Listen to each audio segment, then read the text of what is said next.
गुरुदेव का आदेश है, निसत्संग ध्यान अभंगा। गुरुदेव ने दो तरह के सत्संग करने के लिए हम लोगों को बतलाया है। एक बाहर का सत्संग और दूसरा अंदर का सत्संग। प्रायः मत में, संप्रदायों में, मजहबों में सत्संग का इतना ही अर्थ होता है, किसी महात्माओं को बुलाओ, किसी प्रवचनकर्ताओं को बुलाओ और उनसे धर्म विषयक चर्चा को सुन लो, बस सत्संग हो गया। लेकिन संत मत में दो तरह के सत्संग करने के लिए कहे जाते हैं। एक बाहर का सत्संग, दूसरा अंदर का सत्संग।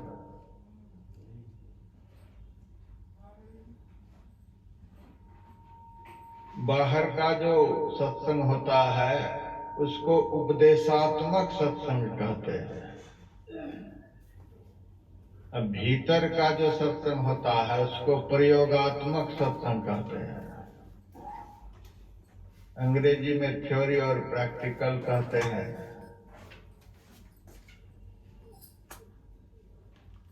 सुनकर जो ज्ञान होता है वह उपदेशात्मक सत्संग का फल है, और अभ्यास करके जो ज्ञान होता है उसको उपदेशात्मक सत्संग नहीं, प्रयोगात्मक सत्संग का फल कहा जाता है।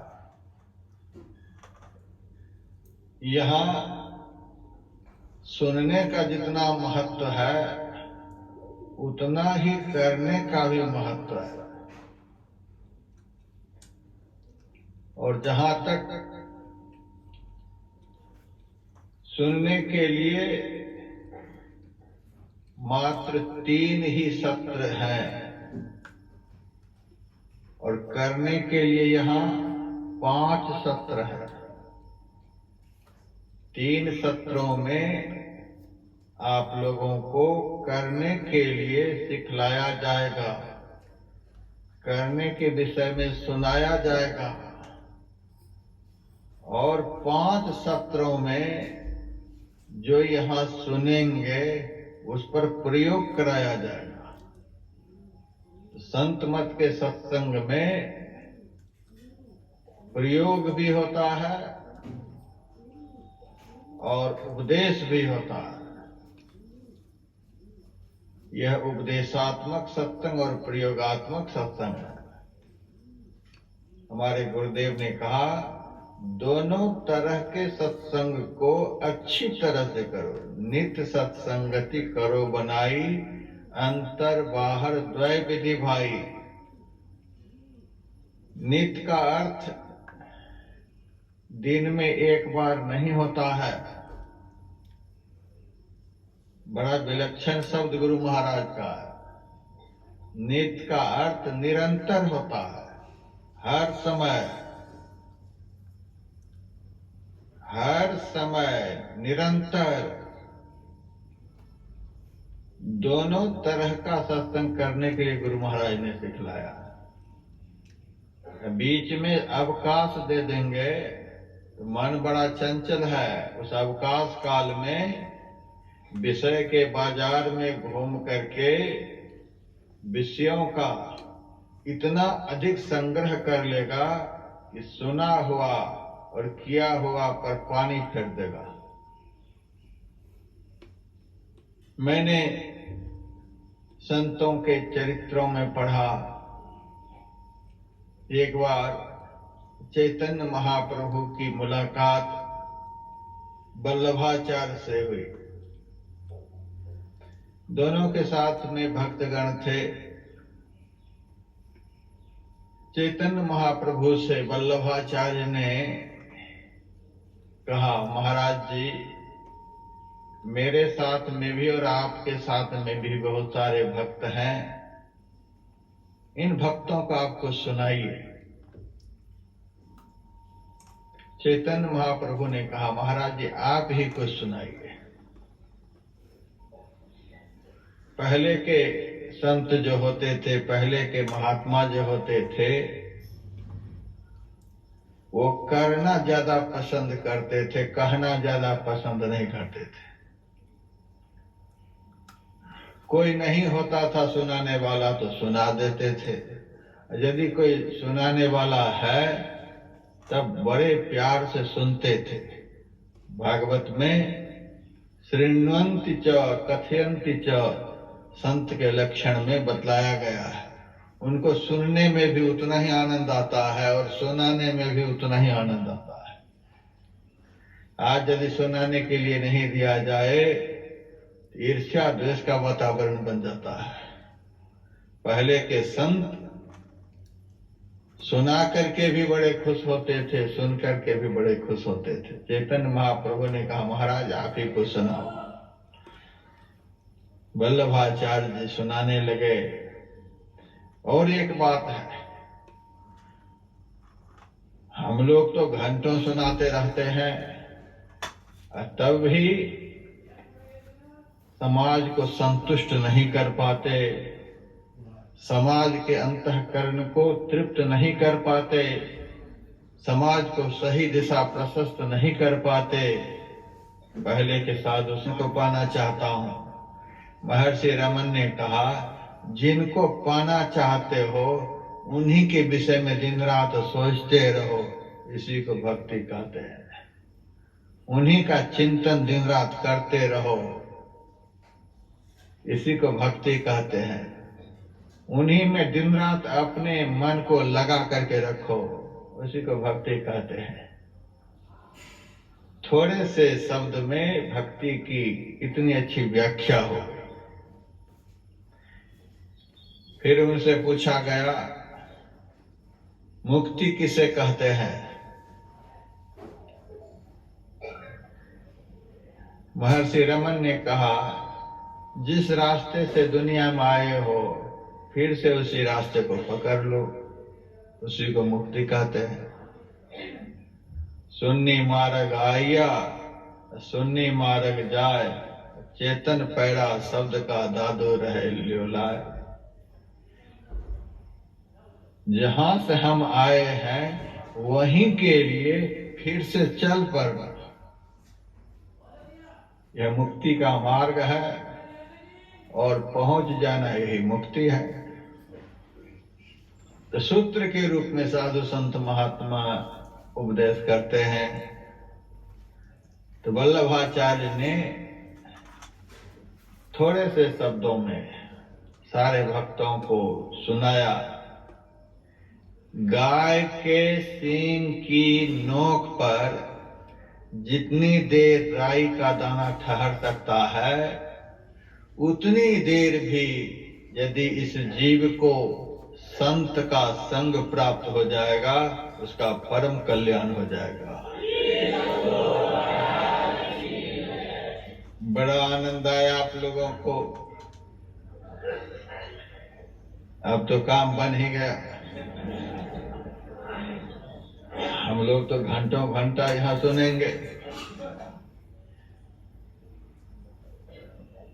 चैतन्य महाप्रभु ने मन में सोचा, कहीं ये भक्तगण भ्रमित न हो जाए। संत की बात बड़ी सूत्रात्मक होती है, जल्दी समझ में नहीं आती। तब चैतन्य महाप्रभु ने कहा, थोड़ा सा मेरे से भी सुन लो। ठीक है महाराज, सुनाओ।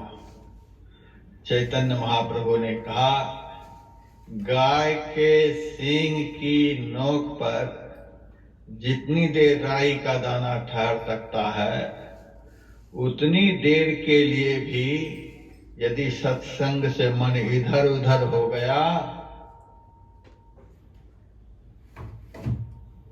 तो इस जीव को भक्ति के मार्ग से विचलित करके संसार का मार्ग पकड़ा देगा। इसीलिए गुरु महाराज ने कहा, नित सत्संगति करो, बने निरंतर शब्द का प्रयोग। कुछ दिन पहले मैं दिल्ली गया हुआ था, शरीर में कोई रोग पकड़ लिया था, होम्योपैथ के डॉक्टर के पास। उस डॉक्टर ने हमें दवाई दी, 2 शीशी दवाई की थी। उन्होंने कहा, महाराज 3-3 घंटे पर दोनों शीशी से दवाई लेते रहना।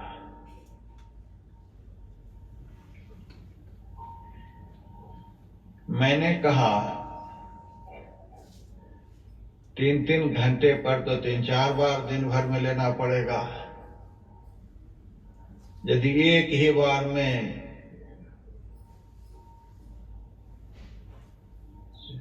चारों खुराक ले लूं तो इससे नहीं कम बनेगा। कहा कि चारों खुराक एक बार में ले लेने से शरीर बर्दाश्त नहीं कर पाएगा। चारों खुराक एक बार में लेने की जरूरत नहीं है, 4 बार ही लेना है। चलो 4 बार लेंगे, लेकिन यदि 5 घंटे पर ले लूं तो काम नहीं बनेगा। नहीं, 3 घंटे पर ही लेना पड़ेगा। मैंने कहा, इसमें बात क्या है? डॉक्टर साहब ने कहा, पहली खुराक से ही रोग नष्ट होता है, लेकिन दूसरी खुराक की जो जरूरत इसीलिए कि पहली खुराक का असर इस शरीर पर, उस रोग पर 3 घंटे तक रहता है। दूसरी खुराक लेने के बाद उसका असर 3 घंटा और बढ़ जाता है। फिर तीसरी खुराक लेंगे तो उसका असर और 3 घंटा बढ़ जाएगा। ठीक 3-3 घंटे पर लेते रहेंगे तो पहली खुराक की जो दवा है उसकी असर जो है बरकरार रहेगा और रोग समाप्त हो जाएगा। अब 5 घंटे पर लेंगे तो कोई फायदा नहीं रहेगा, सारे जीवन दवाई खाते रहेंगे, रोग नहीं छूटेगा। एक ही खुराक के असर को बरकरार रखने के लिए 3-3 घंटे पर मैं बोल रहा हूं। इस दवा का असर 3 घंटा रहेगा। तो यहां 5 सत्रों में ध्यान का कार्यक्रम चलेगा। 3 बजे से 4 बजे ब्रह्म मुहूर्त में प्रथम सत्र ध्यानाभ्यास का है। आप चाहेंगे कि फिर दूसरे दिन 3 बजे बैठेंगे, तब बात नहीं बनेगी। 3 बजे से 4 बजे के ध्यान 5 बजे से 6 बजे आप लोग पकड़ लेंगे तो वह असर बरकरार रहेगा मन पर। फिर धीरे धीरे सांसारिक वातावरण में जाएंगे, जलपान भी करना है, आपस के लोगों से बातचीत भी करनी है, घर परिवार से फोन आ गया तो वह भी अटेंड करना है। तो फिर ध्यान का असर कम हो जाएगा। जैसे कम होने लग जाए तैसे ही फिर ध्यान पर बैठ जाओ। इसीलिए तीसरा सत्र है, फिर चौथा सत्र है, 5वां सत्र है। भजन का असर मन के ऊपर से कभी कम नहीं होने देना है। इस बात को लोग समझने के लिए तैयार नहीं। आज 4 घंटे भजन कर लिए, कल 2 घंटे किए, परसों 1 घंटा, किसी दिन तो 1 घंटा भी नहीं। इसीलिए सारे जीवन भजन करते रहते हैं और भजन के संस्कार से उसका मन संस्कारित नहीं हो पाता है। मेरे से एक सज्जन ने कहा, महाराज आपका जन्म किस ईस्वी में हुआ? मैंने कहा 1967 ईस्वी में। अच्छा, 67 ईस्वी में हुआ। हम तो 1963 ईस्वी में गुरु महाराज से दीक्षा लिए थे। यानी आपके जन्म से 4 साल पहले के हम सत्संगी हैं। आप यह नहीं समझो कि हम महात्मा बन गए तो हम इनसे बड़े हो गए, सो बात नहीं। आपके जन्म से 4 साल पहले के सत्संगी हैं। तब मेरे मन में हुआ अब क्या करें, ये तो हमसे भी आगे निकल रहे हैं। फिर उनसे कहा भजन में पहुंचे कहां तक, भजन में दिखा क्या सब, भजन में कहां तक गति हुई। गति तो नहीं हुई, दुर्गति भले हो रही है। जिस दिन दीक्षा लिए थे उस दिन जैसी मानसिकता थी, उस दिन जैसे हम थे, आज भी वैसे ही हैं। जरा सा भी कोई फर्क नहीं। आचार विचार व्यवहार में कोई अंतर नहीं। हमारे आचार विचार व्यवहार को देखकर हमारे घर के लोग भी हमसे प्रभावित नहीं है। हम एक भी आदमी को अपने आचार विचार व्यवहार से बदल नहीं पा रहे हैं। लोग कहते मेरे बेटे नहीं सुधरते हैं, मेरे पोते नहीं सुधरते हैं, मेरे घर के लोग हमारी बात को नहीं मानते हैं। क्या बात है कि आपकी बात को घर के लोग भी मानने के लिए तैयार नहीं?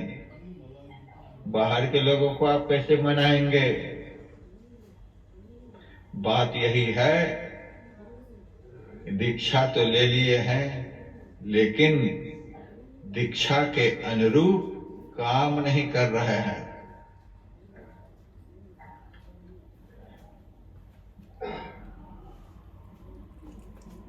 संत मत के सत्संग में जो प्रवचन होता है केवल मनोरंजन के लिए नहीं होता है। यहाँ तक अनुभव किया है, दीक्षा के समय में गुरु महाराज ने जो हमें कुछ सुनाया है, कुछ बतलाया है, वही जीवन का सबसे महत्वपूर्ण सत्संग है। जिस दिन हम लोगों ने गुरु महाराज से दीक्षा ली है, उस समय गुरु महाराज जितना कुछ बता दिए हैं, वही असली सत्संग है। उस समय जो कुछ भी बतलाया गया है, उसी को बारंबार सत्संग में बतलाने की जरूरत है। दुनिया भर की कथा कहानी इतिहास सुनाते रहते हैं मंच पर से। गुरु ने जो दीक्षा के समय में साधना का सूत्र बताया है, उसी सूत्र का सदैव स्मरण कराते रहना, यही प्रवचन का लक्ष्य होना चाहिए, यही सत्संग का लक्ष्य होना चाहिए। वही बारंबार स्मरण में आए कि गुरु महाराज दीक्षा के समय क्या करने के लिए कहा। उससे ज्यादा सुनने की जरूरत नहीं है, उससे ज्यादा सुन करके कुछ मिलने वाला भी नहीं। उतने से ही आपको सब कुछ मिल जाएगा जितना नहीं है। उतना ही करना है, उतना ही सुनना है, इसी से जीवन का निर्माण होगा।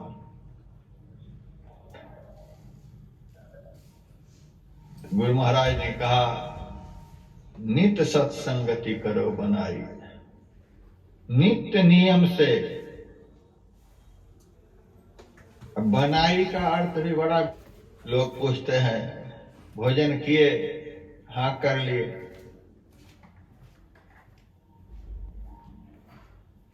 नहीं बना, आज भोजन नहीं बना। खा भी लिए फिर भी कहते आज भोजन नहीं बना।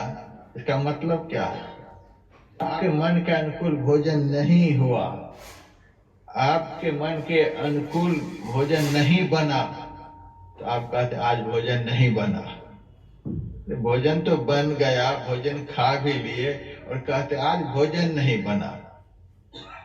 आपके मन के अनुकूल नहीं हुआ। जिस तरह के भोजन करने से आपका मन तृप्त होता है, उस तरह का भोजन नहीं बना तो कहते आज भोजन नहीं बना। उसी तरह से जिस तरह से सत्संग करके हमारा मन बदलता है, विचार बदलता है, बुद्धि बदलती है, उस तरह का सत्संग आपने नहीं किया। मेरा कार्यक्रम था मुंबई में,